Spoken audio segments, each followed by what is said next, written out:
that's great, Johnny. I'm pleased to be on your program. Well, it's sure an honor to speak to such a legend as yourself, yes. Oh, thank you very much. I had a good career with Jerry Lee. Yes, you sure did, yes. 55 years, I understand. Yeah, absolutely. Amazing, yes. So let's go back to a little bit before Jerry Lee, but you were born in 36, I understand. That's right. What was your earliest musical memories? Growing up, as we were a poor family back in Alabama, we farmed, and I started wanting to play at an early age. But I liked to listen to the Grand Ole Opry back at that time, Yes. Mm-hmm. And the people like Hank Williams Sr. and people like that, Hank Snow and all those people like that were on the opera back then, and I was just a kid, For sure. Mm-hmm. And so I just loved music. I knew I loved music, and I wanted to play music, And you were also multi-instrumentalist, I understand. Yeah, I play fiddle and guitar, mandolin and banjo.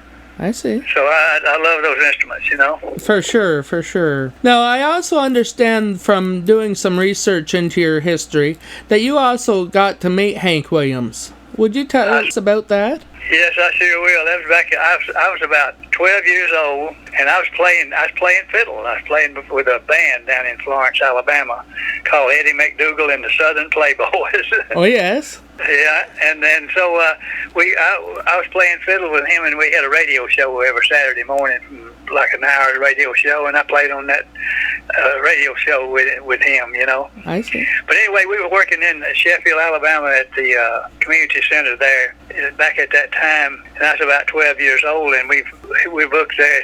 They had booked Hank Williams in there, and of course they had hired Eddie McDougal to front the show, to come on before Hank Williams did, Opener, yeah. So we did, and that was over in Sheffield, Alabama. It was just right across the river from close to where I lived, about 15 miles from where I live, actually. Okay, sure. But anyway, we were on doing the show there, and then in the front of the show opener, and then Hank was running a little bit late, and I guess they had said had to travel. They was in a bus, and so anyway, they were running a bit late. But we did our show, and then they still hadn't got there, and so we did a few more numbers, and directly here they rolled up. In the big bus. For sure, and, yes. And his whole band and all the band, everybody was with him, and so they got out, and we were going off the stage ourselves and getting ready to set up for him to come on, And so anyway, during that time, I got to meet him, and I went down to the dressing room and talked to him. He said, "Yes, sir." I said, "It's nice to meet you, Mr. Lovelace." He said, I heard you playing that fiddle up there." I said, "You just keep it up. You're doing good."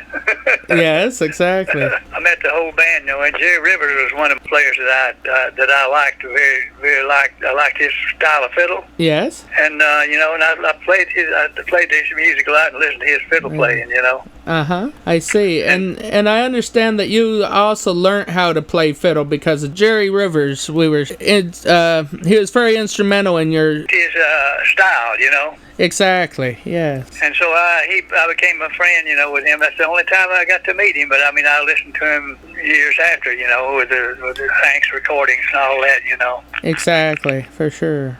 But it was an honor to get to meet all of the guys in his band, too. So, do you remember what he was like to meet, or? He was very, very nice. He was very quiet, yes, guy, but he was just so humble, and really talking to me, talking real, just really nice, soft tone.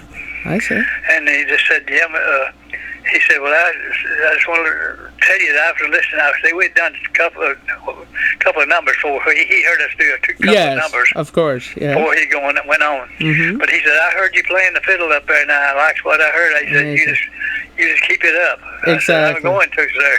Yes, exactly. Yes. Going into your career with Jerry Lee, do you remember your first meeting with him? Yes, I sure do. I was with our group that we had formed a few years ago called the Go-Go Boys to start off with, and then we changed the name to the Five Jets. And we were playing shows down in the South, in South Florida, and Mississippi, and Alabama, and we was doing shows, like supper clubs and stuff like that, and we'd been together about 11 years. Oh wow! When I went with Jerry, So anyway, we worked Shreveport, Louisiana for about 4 years. We worked in there, went in there to do one show, and the guy liked us so well, he kept us to come back for a week, and then he called us back and went for 2 weeks. And then after 2 weeks, he said he wondered if we'd like to just stay there permanent for a while. Oh wow! Yes. We was drawing the people in, and they liked our music and our show, and so he wanted to bring the people into the club. See, just giving them good business, Exactly. You were drawing a crowd, so. So anyway, yeah, we stayed there for almost 4 years. I see. And then went on to, after we left, we went to about 100 miles away, Bossier City, Louisiana. We went to Monroe, Louisiana, and played the Rendezvous Supper Club. And we were there. That's when Jerry Lee's a young sister. Okay. Yes. Linda Gale. She was.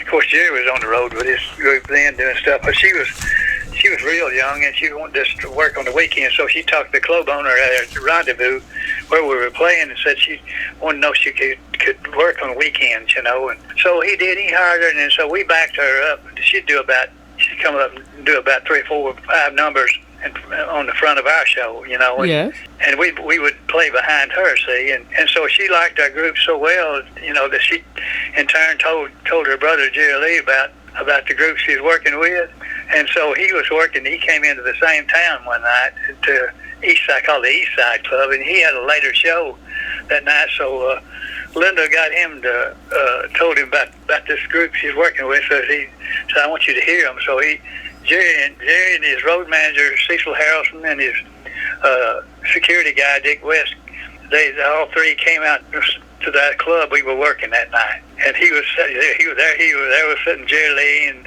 Cecil and Dick sitting on the front row down there. And I said, that's something, boy. I've got Jerry Lee. Exactly.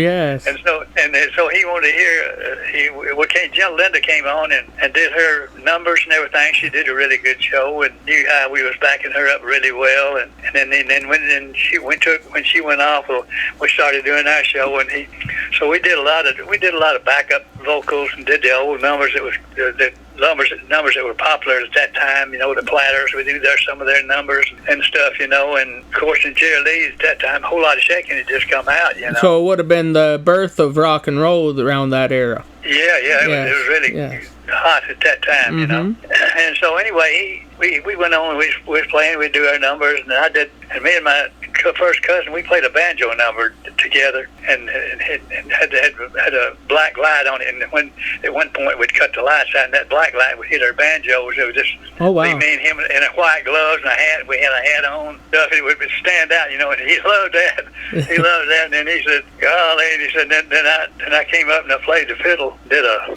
real fast fiddle number. He loved the way I played the fiddle, and he said, God, what's he going to play next?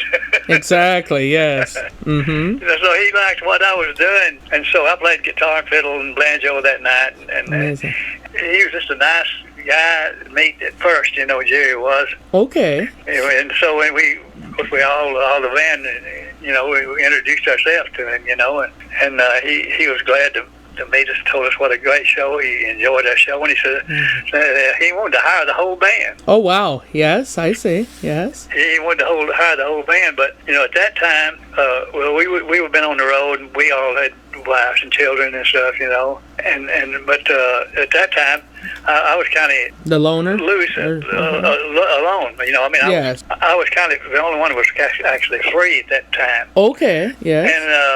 And so anyway, the other guys, he offered, to hire the whole band. Now we talked it over, and I talked to the guys, and they said, well, we just don't think we can travel as much as you want to travel, I see. Yeah. They had wives and kids coming on, Mm-hmm. So anyway, they told me, he said, but that's all right. You said, you go ahead, Kenny, when they see that. But Jerry said, if they can't go, Kenny, I'd love to have you. So that's the way it worked out. And 55 years later, you were still there. I'm still there. Yes, exactly. I went with him in 1967, May of 1967. 1967, wow. And so looking back at the career that you've had with Jerry Lee, what are some of the wilder stories, if you wouldn't mind telling us some of them? You always hear about different things about Jerry Lee. Oh, well, he was just a hyper guy back then, I see, yeah. Of course, he'd been into London before, before we, in England and stuff, before exactly. I worked with him, he went through the thing, with his marriage and all that yes. stuff, Mm-hmm. But anyway, he was just really loved music so much, and we would we'd work some shows in Europe, Yes. After the show, we'd all go back to the hotel, some of us we'd go down to the lounge and visit with the fans and stuff, and Jerry would for a while, too, and sometimes we'd just sit, if there's a piano in the lounge, he'd sit there, and then he'd want me to get the fiddle and come down and join him. We'd play, nice. play down there some, and when he went, sometimes he wouldn't, and he'd go to his room. He had a little piano in his room. Oh, and I'd go there. He always with the contract, he always wanted a little piano in his room, Oh, is that right? Yes. Yeah. So, and then then I'd go and I'd stay in the lounge for a while, and I'd with the boys and the fans, and I'd go to my room, and then sometimes about 11:30, 12 o'clock at night, my phone would ring, and it was Jerry. It would be Jerry. Yeah, Jerry. He said, "Hey, Kenny," he said, "I didn't wake you up, did I?"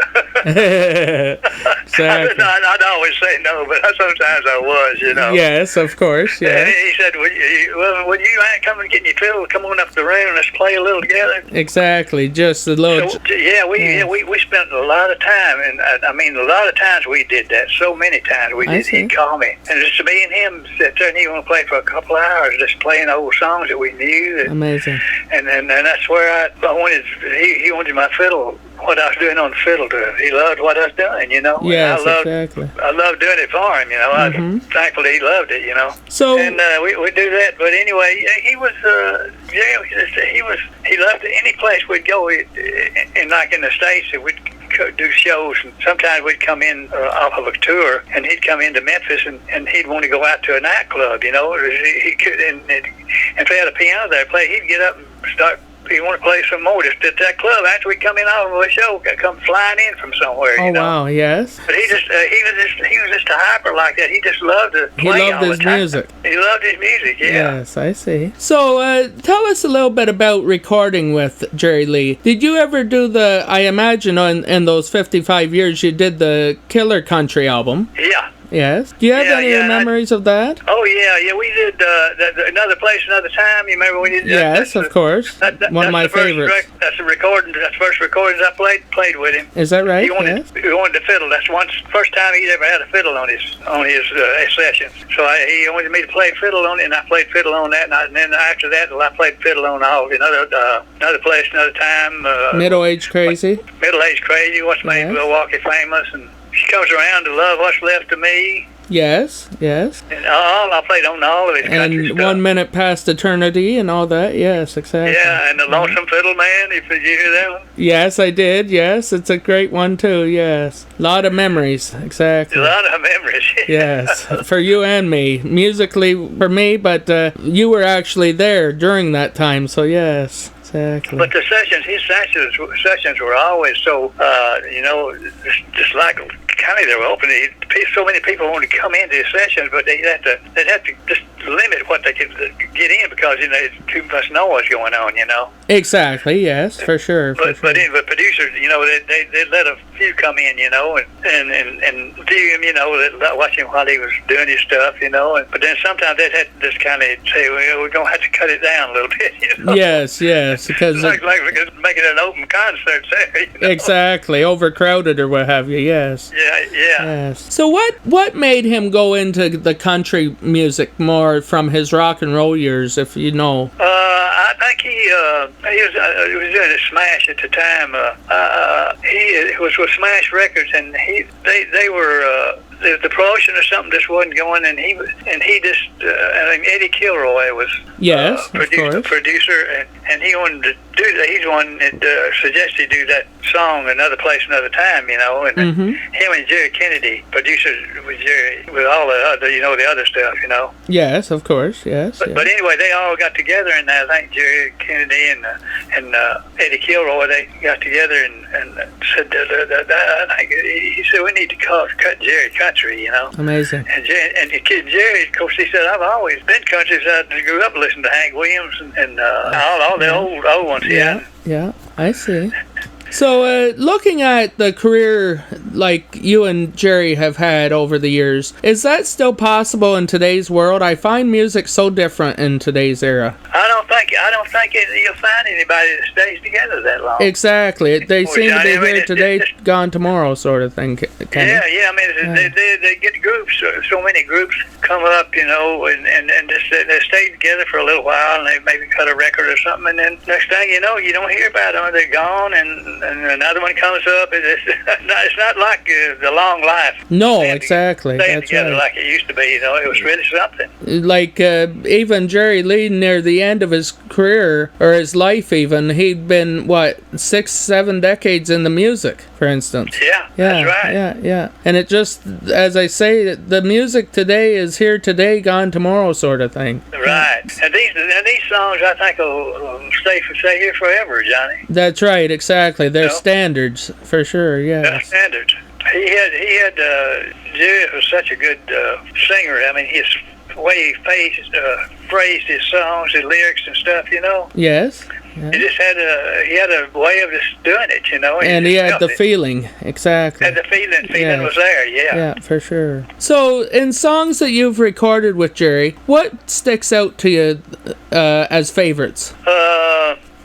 I'd say, well, She Even Woke Me Up to Say Goodbye. Oh, yes. Was a classic. Mm-hmm. And then, of course, Another Place, Another Time. Mm-hmm. And then it's just so many that he recorded. That he recorded. It's so hard to say which one was really. She Even Woke Me Up to Say Goodbye, and was really good. I mean, I liked every one of them. He had a hook on every one of them. Exactly. Yes, he did. And so I've often wondered about a myth that's going around for years about him setting the pianos on fire. How did that ever start, or did he? Yeah, that's what I heard. I think he was playing a show in Los Angeles somewhere or something with Chuck Berry or something. Yes. And so maybe it was in the one I'm thinking about is the one that first one, Atlantic City, where he had a boardwalk there, and he had something about went on fire. Him and Chuck one time was figuring out who was going to close the show, you know. Yes. And then they had the producer there or something. And he said, he's asking the producer which one do you want just to close the show. So they finally worked it out. Jerry said, "Well, Chuck, if you want to close the show, so I'm going to go on right before you then." So he did. Exactly. Jerry did. Said when he got through, he said he got on the piano to him, and I think he poured something in and said, "Don't fire." Yes. On his last number, and said, "Now follow that, Chuck." Exactly. Yes. That's the story, you know. And now you also have a story about the first time performing with Jerry and the stool. Yeah, we Waco, Texas. It'd be my first show with him, you know. And I was going to try to keep myself cool and try to do a really good job with him the first show, you know, to get myself hoping he'll like it, you know. But anyway, I was watching real close. I stand right where I started stand the whole 55 years. I was right to the right of him. I was right by him. Okay, yes. All the time. And I knew that was happening, but I wasn't thinking about it, you see. But at the end of the show, a whole lot of shaking was the closing show. Yes. The closing song. So when he did that, and when he really started rocking, he started to stand up, and he kicked that stool back, you know. And I was standing there, and I wasn't thinking, you know, and that stool hit me right below the knees. Exactly. I bet it hurt. And I said, "Whoa, boy, that brought me to my knees." Just about. Exactly. Yes. And I said that now that I know that I've made one thing that I won't do. I will not stand there when I'm going to move back every time that whole lot of shaking comes on. I'm going to move back. Yes, you learned your lesson. Yeah, absolutely. So I understand that he was inducted into the Country Music Hall of Fame shortly before his passing. What did that mean to him, or you must have been still with him at the time? Yeah, he was. He didn't get to come to be there to his opening, you know, because he was sick at the time. Exactly. He was in Memphis. He didn't feel like coming. So anyway, Chris Gustafson, a bunch of them took an introduction for him, you know, and a bunch of people did a lot of talking and stuff, like Chris and some more people. But he really thought he'd be in a Country Music Hall of Fame. He said, because I grew up country, you know, and I grew up was down there on Black River, Louisiana, where he grew up, you know, and an old piano he played on, him and Jimmy Swaggart and Mickey Gilley played together. They were first cousins. Mm-hmm. They were all first cousins. I see. Yes. Yeah, him and Pastor Swaggart, you know, they were really nice people. Exactly. And, you know, we just did the gospel album with him and Jimmy. We just did you know that? I heard something about that. Yes, for sure. Yeah, that's about 2 months before he died. Yes, exactly. I've also heard that it hasn't been officially released yet. Is that right? Well, it's been out. It was out on CDs first. Okay. I'll have to look for it. Yeah. And then Pastor Swaggart, Jimmy, you know, he made an album cover. Did an album cover of it too. Oh, nice. Yes. Okay. So that's really good. I got both of them, you know. Oh, great. Yes, I see. So and I went down. Of course, played down to Baton Rouge, Louisiana, and I played with Jimmy's group, the church band, you know. Oh yes. We did and him. Of course, Jimmy's been in the ministry for years. I see. He's got a great place down there. Yes, he does. Yes, I've always wanted to go there, but I haven't yet. Yeah, if you watching it, he's on the Sunlight Vision TV. Yes, for sure. Yeah, he's on that all the time now. Exactly. That's his network, I guess. Yes. So, do you keep in touch with the family? Well, you know Jerry's family. Yeah. Well, Jimmy or any of them. Well, yeah. Well, we got to spend a lot of good time down there for about 3 days. When we went down to record it, we took it in, and we had a good time, you know. And I had met Jimmy one time years before. Okay. Before I went with Jerry, you know, I was with the other group. The Go-Go's. I had a trailer for sale that I pulled with our group, and I was going to get rid of it. And there's an ad in the paper, and it was want to know how much I wanted for it, and a number they called me, and it was Jimmy Swaggart calling me. Oh wow, yes. And I sold him the trailer. And that was before I met Jerry. Before Jerry, I see. Yes, I can. Yeah, okay. I mean, and of course Jimmy at the time he was evangelist. And he was traveling doing, you know, the ministries and that sort of thing. Yes, exactly. Yeah. So he was pulling trailer. So that was kind of ironic, you know, that we seen him and did that for Jimmy before you ever met Jerry, you know. Yes. Really, not realizing back then that all of a sudden that's when I realized that they were related. You know? Exactly, for sure. Yes. So do you still play? Not hardly any anymore. We did a thing here in my hometown about last year. This guy Jacob Tolliver, he opened the show for us before Jerry got sick, you know. Okay. For a little bit. Mm-hmm. He's a piano player, and then Jerry liked him, and he plays like Jerry's style, you know. Oh, nice. Yes. And so anyway, after Jerry passed, you know, here last year, here at the big Performing Arts Center here in Franklin, Tennessee, where I'm at. Mm-hmm. Where I live. And so anyway, Jacob Performing Arts Center had talked to Jacob about doing a tribute to Jerry, so we did, and I went and played with him and a couple more guys that he had playing with, a bass player and a drummer and a guitar player, and I played with him and to do a tribute to Jerry here in Franklin at Performing Arts Center last year, and that turned out really well. And I did the Grand Ole Opry with Marty Stewart. Okay, yes, Marty, yes. Marty, I did a CD with him, and he called me up and said he was going to celebrate his 30 years. That was a couple of years ago. Okay. 30 years in the Grand Ole Opry, so he called me, and so he wanted to come out and play fiddle on one of the songs I'd recorded with him on the CD, and we did it that night at the opera, and that was great. I enjoyed that. For sure. Yeah. Marty's a nice guy, too. He's a really nice, super guy. Yes, as is Connie, yes. Connie Smith, yeah, they both is great exactly. folks. So looking at your opinion on, if we may go into this, what is your opinion on, is country music still alive in today's world, or is it just, what's your opinion on that? I think it's still alive. They got, the stations down in Texas, that XL, or what do you call it? XM and Sirius, yes. XM Sirius, they still got that going, and I hear the country, a lot, and some of the TV shows are still doing the old stuff. Oh, for sure, yes. I mean, some of the local TV shows they have, like RFD. Yes. They have we get that up here, but it's through streaming, like on the smart TV, and I get to watch it once in a while. But what I like is the family reunions, the country family reunion that they play on that. Yes. Yeah, that's great. I don't think it'll ever die. I mean, I hope it don't, because it's here to stay. I mean, and who knows? Wouldn't it be nice if to come back? The real country would come back. Now, I would hope for that, Yes, that's Thank great. You, man. And maybe we can do some more later on down the road. Yes, it'd be a pleasure to. Yes, I understand he would have been 90 in September, eh? September each year would be he'd be 89. 89. Okay, yes. Well, maybe we can do something for his birthday, you and I. That'd be. Let's see. I'm 88. He's 89 now. Let's see.